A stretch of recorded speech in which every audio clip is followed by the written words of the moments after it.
문재인 후보님 어차피 해야 되니까 네. 우리 문재인 후보님한테 질문 좀 드려보겠습니다. 아까 이제 노인 문제 말씀하시면서 가난한 사람한테 더 많이 주는 게 낫지 않냐라는 말씀하셨거든요. 발표하신 대로 20만 원을 30만 원을 올리고 70% 대상자를 80%로 늘리는데 드는 예산이 아닙니다. 70% 80%는 아닙니다. 아니 70%에 대해서 30만 원. 네, 80%까지 아닙니다. 대상자 확대하자. 아닙니다. 아, 그래요? 예, 발표한 적 없습니다. 발표는 그래 돼 있어요. 아닙니다. 예. 언론이 그렇게 그냥 추측해서. 네, 알겠습니다. 우리 민주당의 복지에 대한 기본적인 방침이 선별복지에서 보편복지로라고 저는 알고 있습니다. 거의 비슷한 예산이 들어가는데 제가 주장하는 것처럼 100만 원씩을 노인들은 지급하는 거나 지금 대상자 중에서 이제 월 10만 원 하는 것은 큰 차이가 없거든요.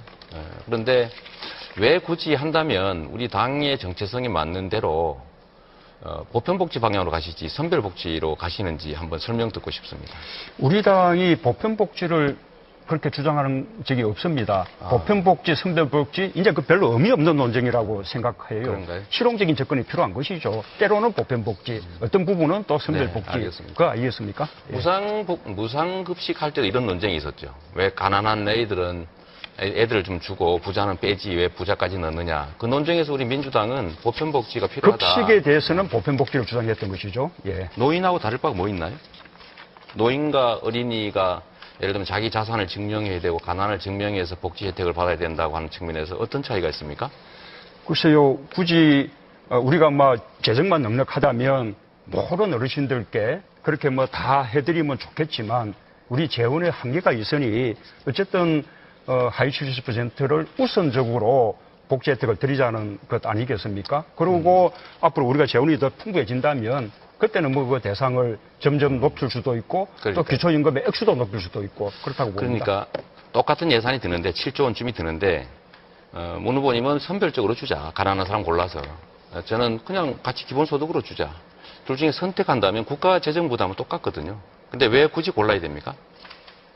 그게 국가 재정 부담이 같지도 않을 뿐더러 거의 같습니다. 7조 같지도 않을 뿐더러 그다음에 기왕의 하위 70%에 대해서 월 20만 원 기초연금은 제도화돼 있는 것이죠. 그러나 이제 박근혜 정부가 이런저런 공제를 하는 바람에 실제 혜택은 40%도 채 받지 못하는데 그래서 그 근간을 유지하면서 기초임금의 액수를 높이고 70% 모든 어르신들에 드리자는 것이죠. 좋습니다. 아동수당 있지 않습니까? 그 아동수당 지금 제안하셨었는데 공약으로 얼마 드는지 혹시 아시나요? 아동수당은 아직 설계가 조금 덜 돼서 발표를 지금 안 한 상태입니다. 첫째는 10만 원, 둘째는 20만 원, 셋째는 30만 원 발표하셨는데. 아동수당을 하겠다는 방침은 지금 섰고요. 알겠습니다. 예, 그리고 기존에 우리 이제 보육수당과 가정양육수당하고 어떤 관계를 가질 거냐. 알겠습니다. 그러니까 뭐 언론에는 이미 제가 알고 있는 것처럼 발표돼 있어요. 그렇죠? 아쉽네요. 제가 다른 거 하나 여쭤보겠습니다. 정말로 중요한 것은 우리 사회의 격차, 불평등을 해소하는 것 아니겠습니까? 이 불공정한 구조를 통해서 엄청난 격차가 생겼고 이 격차의 해소가 곧 공정사회로 가는 길일 텐데 전에 말씀하신 것처럼 정말로 법인세를 올리자면 길이 없는데 왜 법인세는 왜 마지막인지 정말 한 번 더 묻고 싶어요.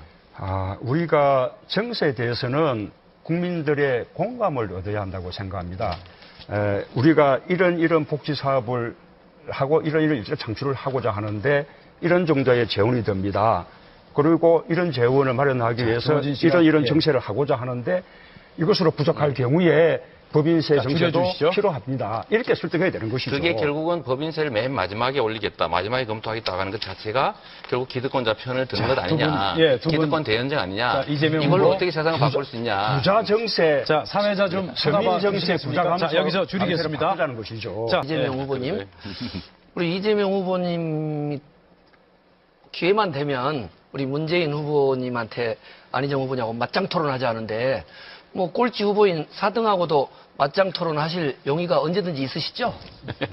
기회를 만들어 보십시오. 네, 제가 아까 제안했던 것처럼 SNS를 통해서 앞으로 중요한 묻고 싶은 것도 있고 확인한 거 싶은 것도 있으니까 뭐 이렇게 서로 정책이나 이런 부분을 검증했으면 좋겠고요. 이재명 후보님 정책하고 제 것하고도 좀 비교를 한번 해봤습니다. 세 개를 다 만들었군요. 네, 우선 아까 뭐 이재명 후보님이 기본소득으로 이제 아주 트레이드 마크로 가는데 전체적으로 약 67조 이제 소요가 되고 물론 뭐 자체 예산을 합니다만은 그리고 청년 배당을 또 연 100만 원 정도 또 하고 그다음에 또 다른 맥락이긴 하지만 사드 배치는 절대 반대한다.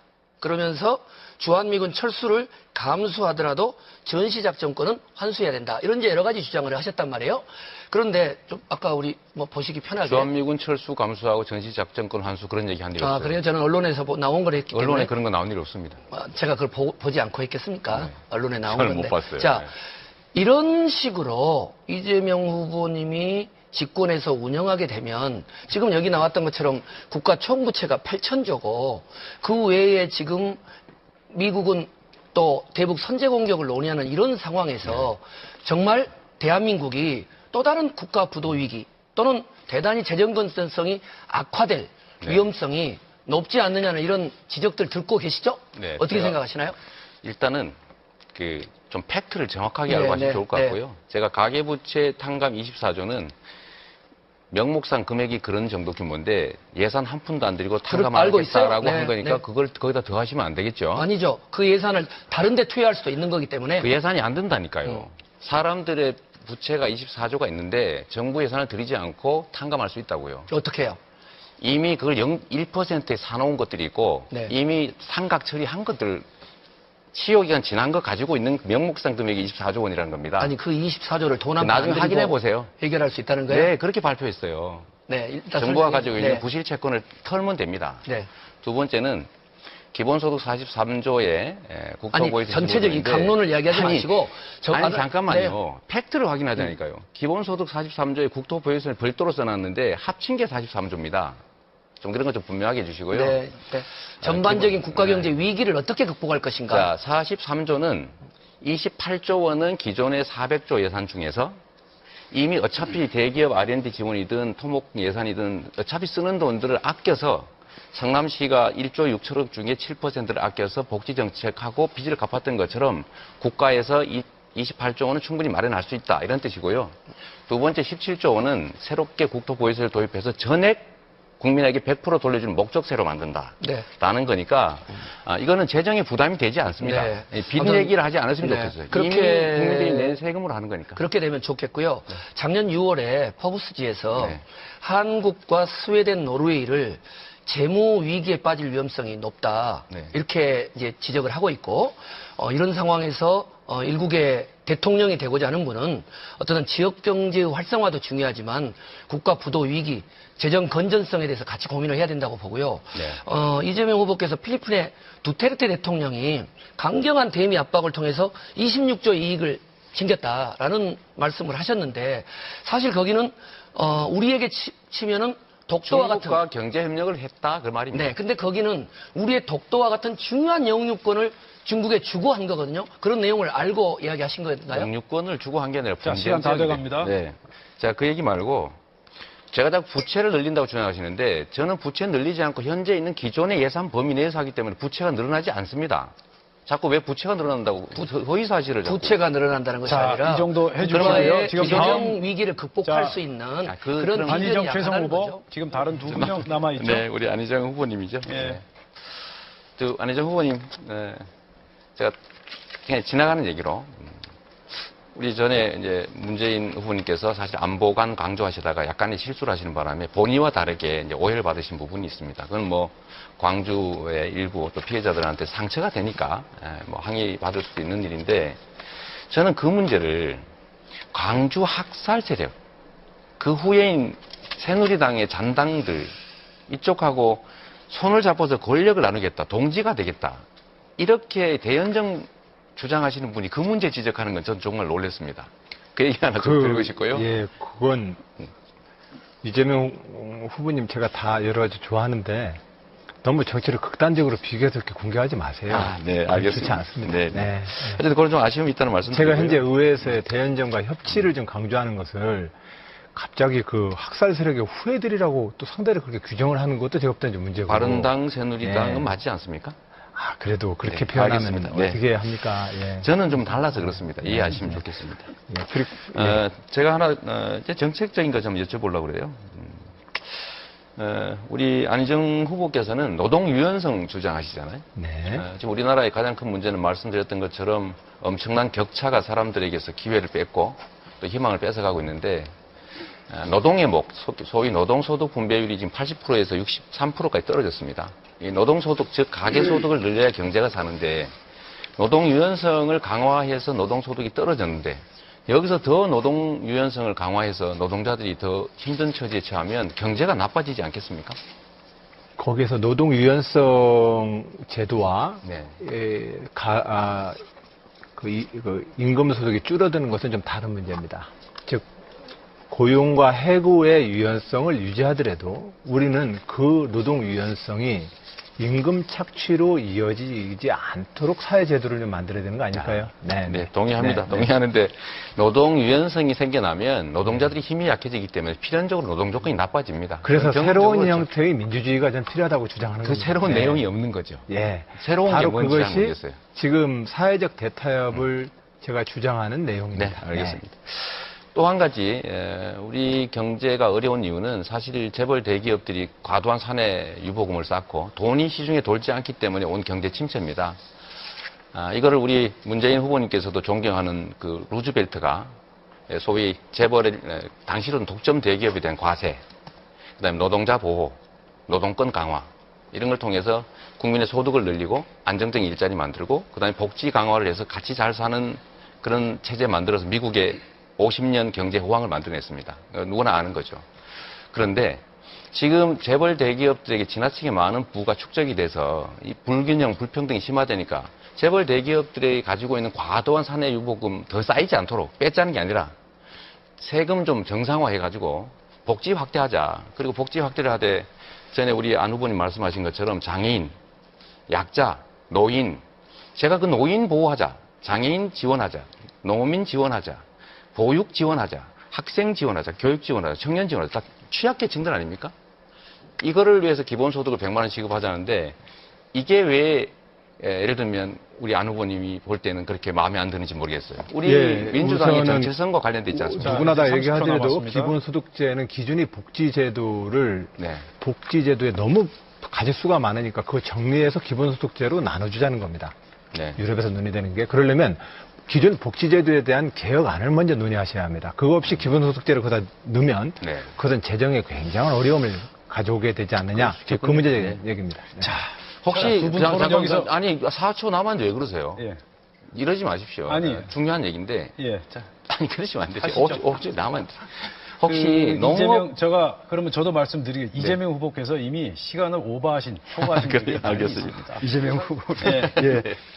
아까 약간 끝이 남아 있어서 마저 마무리하겠는데, 예, 저는 뭐 정책을 그동안 활발하게 발표를 지금 하고 있는데, 아직 복지 정책하고, 교육 정책은 아직 발표를 못했습니다. 왜냐하면 많은 이제 재원이 필요한 거기 때문에 우리가 조성할 수 있는 재원이 어느 정도냐라는 걸 계산하고, 거기에 맞춰서 우리가 할 수 있는 범위가 어디까지냐. 네. 또 거꾸로 우리가 꼭 해야 되는 정책은 무엇이며, 그 재원을 어떻게 마련할 것이냐. 이 구상을 더 해야 되기 때문에 아직 못 해봤다는 말씀을 드리고요. 곧 할 것입니다.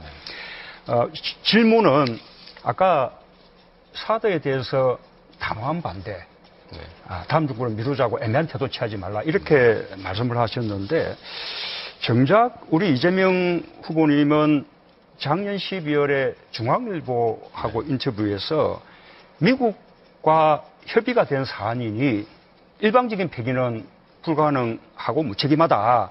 그래서 한국형 미사일 방어 체계가 완성될 때까지 시한부 배치 방안을 고려해야 한다. 네. 이렇게 말씀을 하셨어요. 그러니까 지금하고 입장이 좀 다르지 않습니까? 그거는 이제 오보입니다. 이제 그거는 질문 자체가 사드에 대해서 원칙적으로 반대하냐 하는 것하고 사드가 이미 배치된다면 어떻게 할 거냐.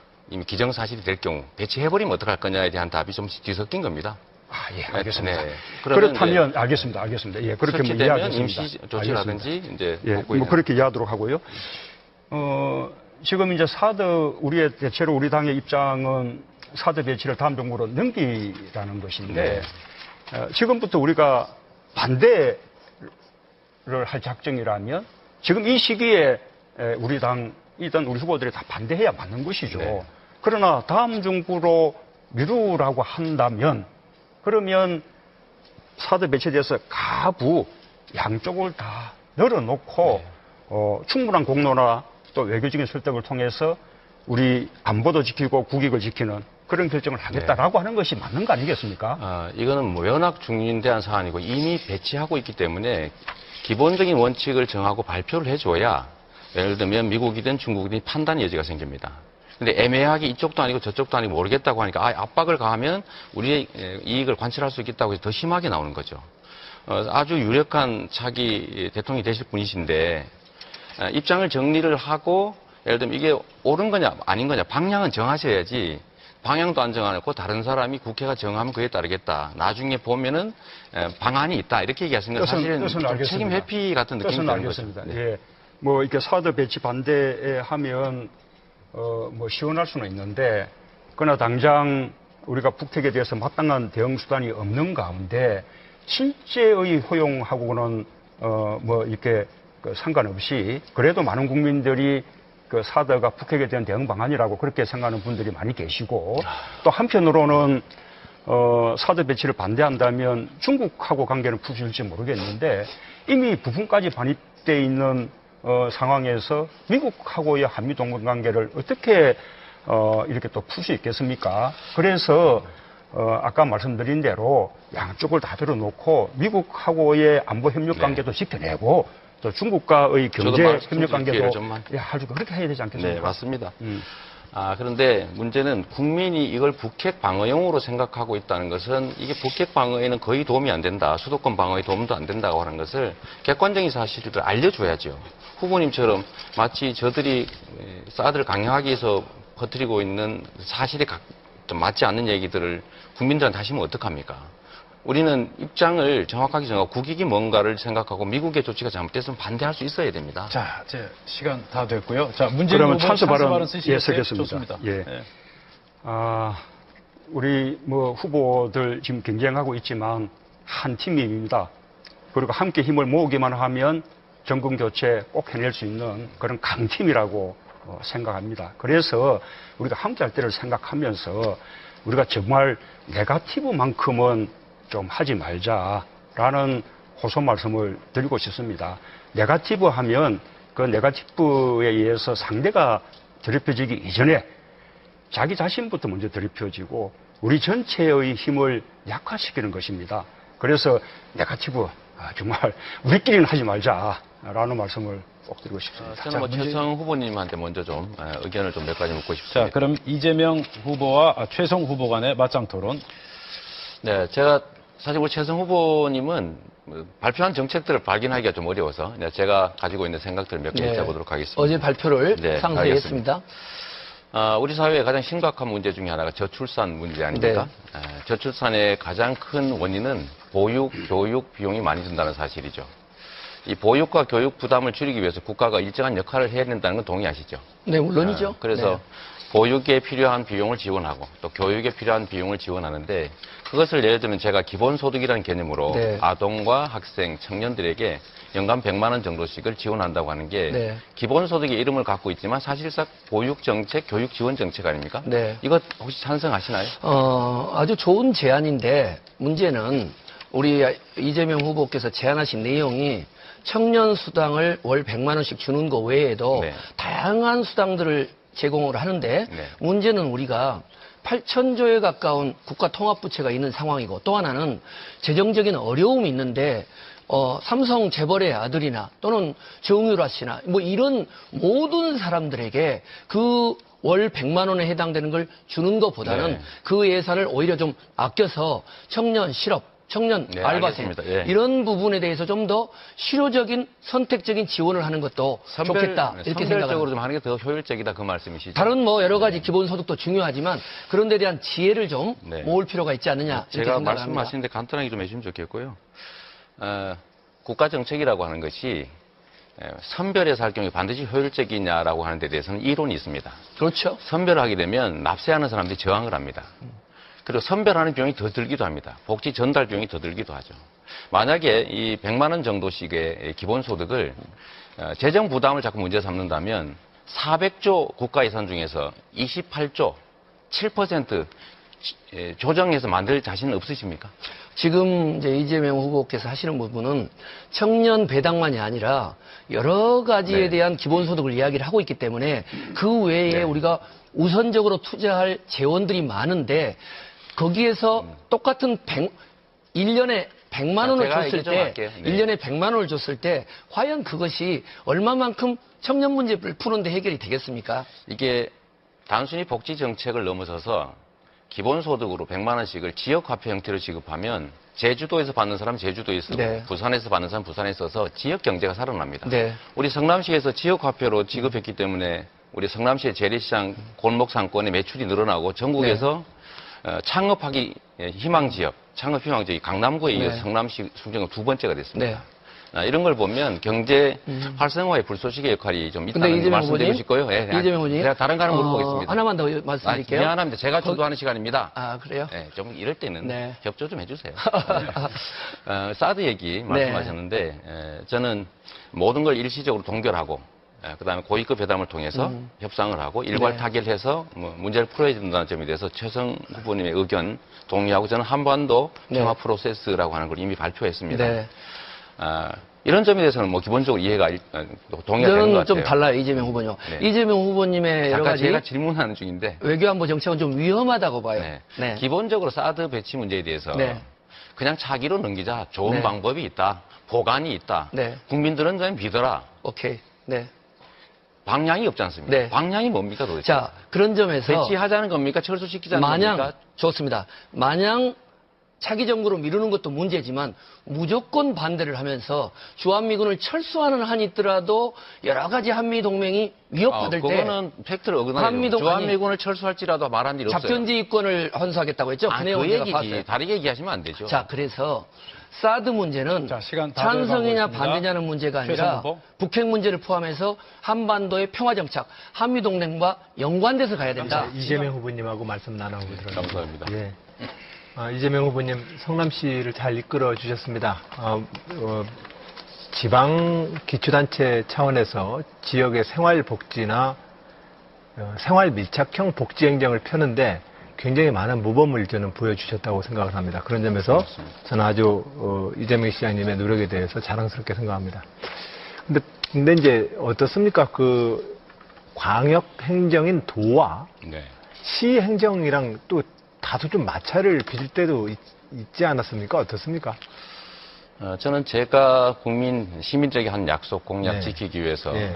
재정 철저하게 관리하고 또 새로운 복지 사업을 진행했는데 이제 박근혜 대통령과 이제 남경필 지사가 저를 네. 소송까지 해가면서 네. 심하게 막았고 그는 뭐 저희 자율권 범위 내에서 최선을 다해서 또 관철해냈습니다. 충돌이 좀 많았던 건 사실입니다. 자치분권 시대로 저는 좀 가야 된다는 네. 측면에서 저는 이재명 시장님의 그런 어떤 그러니까 몸싸움도 좋고 하여튼 간에 뭐 상급 기관이긴 하지만 그런 어떤 노력에 대해서 저는 긍정적으로 보는 편입니다. 그 자치분권 시대로 저는 대한민국은 확실히 가야 된다고 생각을 합니다. 이 자치분권으로 가는 데 있어서 지금 현재 각 단체마다 재정 지수들이 너무 좀 네. 차이가 나지 않습니까? 이런 문제들을 어떻게 극복하면 좋겠습니까? 저는 중앙정부가 지방자치단체를 통제하고 억압하기 위해서 권력을 남용하기 때문에 우리가 가지고 있는 자원이 비효율적으로 사용된다고 확신하는 사람입니다. 통제권을 갖기 위해서 재정권을 중앙정부가 장악하고 있는데 실제 집행은 지방자치단체를 통해서 하고 있죠.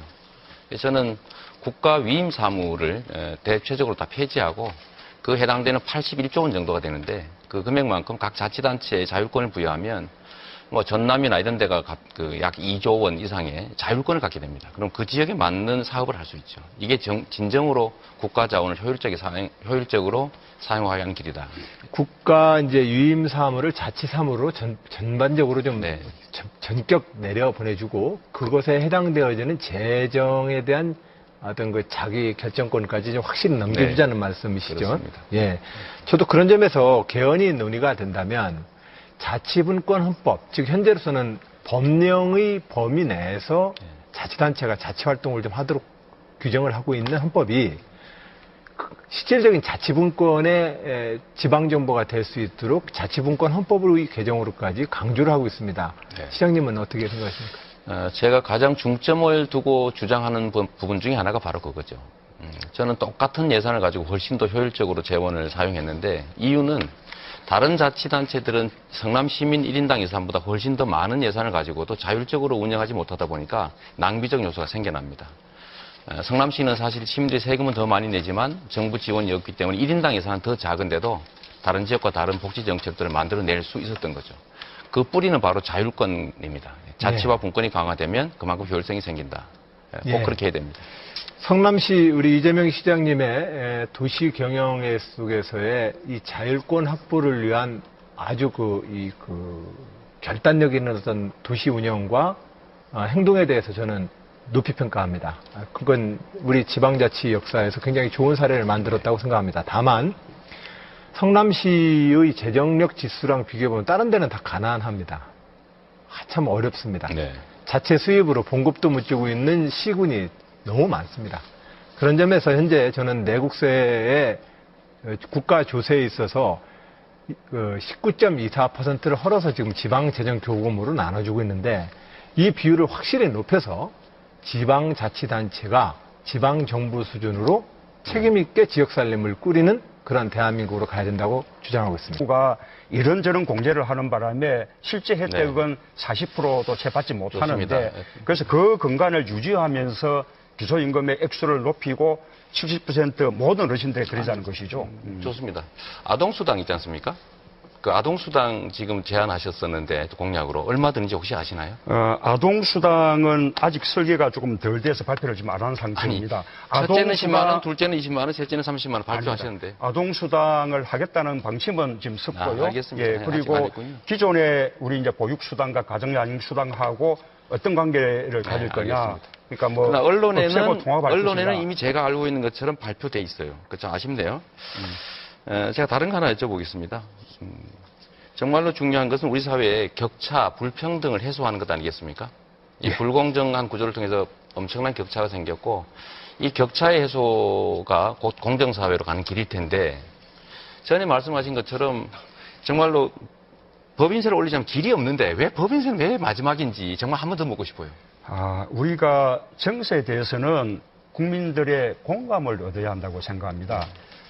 우리가 이런 복지 사업을 하고 이런 창출을 하고자 하는데 이런 정도의 재원이 됩니다. 어떤 부분은 또 선별 네, 복지. 알겠습니다. 그거 아니겠습니까? 예. 무상급식 할 때도 이런 논쟁이 있었죠. 왜 가난한 애들을 좀 주고 부자는 빼지 왜 부자까지 넣느냐. 그 논쟁에서 우리 민주당은 보편복지가 필요하다. 급식에 대해서는 보편복지를 주장했던 것이죠. 예. 노인하고 다를 바가 뭐 있나요? 노인과 어린이가 예를 들면 자기 자산을 증명해야 되고 가난을 증명해서 복지 혜택을 받아야 된다고 하는 측면에서 어떤 차이가 있습니까?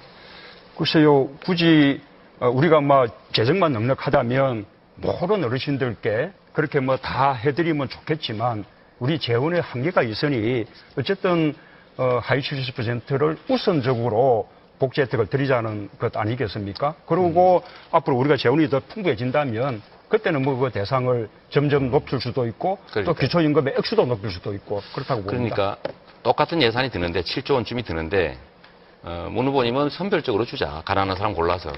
저는 그냥 같이 기본소득으로 주자. 둘 중에 선택한다면 국가 재정 부담은 똑같거든요. 근데 왜 굳이 골라야 됩니까? 그게 국가 재정 부담이 같지도 않을 뿐더러 거의 같습니다. 7조 같지도 않을 뿐더러 그다음에 기왕의 하위 70%에 대해서 월 20만 원 기초연금은 제도화돼 있는 것이죠. 그러나 이제 박근혜 정부 시작 정권은 환수해야 된다. 이런 이제 여러 가지 주장을 하셨단 말이에요. 그런데 좀 아까 우리 보시기 편하게 주한미군 철수 감수하고 전시작전권 환수 그런 얘기 한 일 없어요. 그래요? 저는 언론에서 나온 걸 했기 때문에 언론에 그런 거 나온 일 없습니다. 제가 그걸 보지 않고 했겠습니까? 네. 언론에 나온 저는 건데. 못 봤어요. 자, 네. 이런 식으로 이재명 후보님이 집권해서 운영하게 되면 지금 여기 나왔던 것처럼 국가 총부채가 8천조고 그 외에 지금 미국은 또 대북 선제 공격을 논의하는 이런 상황에서 정말 대한민국이 또 다른 국가 부도 위기 또는 대단히 재정 건전성이 악화될 위험성이 높지 않느냐는 이런 지적들 듣고 계시죠? 네, 어떻게 제가 생각하시나요? 일단은 좀 팩트를 정확하게 알고 네, 하시면 네, 좋을 것 네. 같고요. 제가 가계부채 탕감 24조는 명목상 금액이 그런 정도 규모인데 예산 한 푼도 안 들이고 알고 있어요. 탕감하겠다라고 네, 한 거니까 네. 그걸 거기다 더 하시면 안 되겠죠. 아니죠. 그 예산을 다른 데 투여할 수도 있는 거기 때문에 그 예산이 안 된다니까요. 사람들의 부채가 24조가 있는데 정부 예산을 들이지 않고 탕감할 수 있다고요. 어떻게 해요?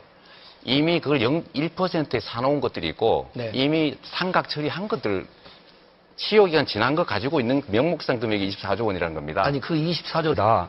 그리고 이런 재원을 마련하기 위해서 조원진 씨가, 이런 예. 정책을 하고자 하는데 이것으로 부족할 경우에 법인세 자, 정책도 줄여주시죠. 필요합니다. 이렇게 설득해야 되는 것이죠. 그게 결국은 법인세를 맨 마지막에 올리겠다, 마지막에 검토하겠다 하는 것 자체가 결국 기득권자 편을 드는 것 아니냐. 두 분. 기득권 대연정 아니냐. 자, 이재명 이걸로 후보. 어떻게 세상을 바꿀 수 있냐. 부자 정세, 자, 3회자 좀 쳐다봐 서민 정세, 주시겠습니까? 부자 감소 자, 여기서 줄이겠습니다. 바꾸자는 것이죠. 자, 이재명 네. 후보님. 네. 우리 이재명 후보님 기회만 되면 우리 문재인 후보님한테 안희정 후보냐고 맞짱 토론하지 않은데 뭐 꼴찌 후보인 4등하고도 맞짱 토론하실 용의가 언제든지 있으시죠? 기회를 만들어 보십시오. 네. 제가 아까 제안했던 것처럼 SNS를 통해서 앞으로 중요한 묻고 싶은 것도 있고 확인하고 싶은 것도 있으니까 뭐 이렇게 서로 정책이나 이런 부분을 검증했으면 좋겠고요. 이재명 후보님 정책하고 제 것하고도 좀 비교를 한번 앞으로 해봤습니다. 세 개를 다 만들었군요. 네. 우선 아까 뭐 이재명 후보님이 기본소득으로 이제 아주 트레이드 마크로 가는데 전체적으로 약 67조 이제 소요가 되고 물론 뭐 자체 예산을 합니다만은 그리고 청년 배당을 또 연 100만 원 정도 또 하고 그다음에 또 다른 맥락이긴 하지만 사드 배치는 절대 반대한다. 그러면서 주한미군 철수를 감수하더라도 전 자, 문재인 후보님 어차피 해야 되니까 우리 문재인 후보님한테 질문 좀 드려보겠습니다. 아까 이제 노인 문제 말씀하시면서 가난한 사람한테 더 많이 주는 게 낫지 않냐라는 말씀하셨거든요. 발표하신 대로 20만 원을 30만 원 올리고 70% 대상자를 80%로 늘리는데 드는 예산이 아닙니다. 70% 80%는 아닙니다. 아니 70% 70%에 대해서 30만 원. 80%까지 아닙니다. 대상자 확대하자. 아닙니다. 아, 그래요? 예, 발표한 적 없습니다. 발표는 그렇게 돼 있어요. 예. 아닙니다. 예. 뭐 언론이 그렇게 그냥 네, 추측해서. 네, 그러고 알겠습니다. 있어요. 우리 민주당의 복지에 대한 기본적인 방침이 선별복지에서 보편복지로라고 저는 알고 있습니다. 거의 비슷한 예산이 들어가는데 제가 주장하는 것처럼 100만 원씩을 노인들은 지급하는 거나 지금 대상자 중에서 이제 월 10만 원 하는 것은 큰 차이가 없거든요. 그런데 왜 굳이 한다면 우리 당의 정체성에 맞는 대로 보편복지 방향으로 가실지 선별복지로 가시는지 한번 설명 듣고 싶습니다. 우리 당이 보편복지를 그렇게 주장하는 적이 없습니다. 보편복지, 선별복지, 이제 그 별로 의미 없는 논쟁이라고 생각해요. 그런가요? 실용적인 접근이 필요한 것이죠. 때로는 보편복지,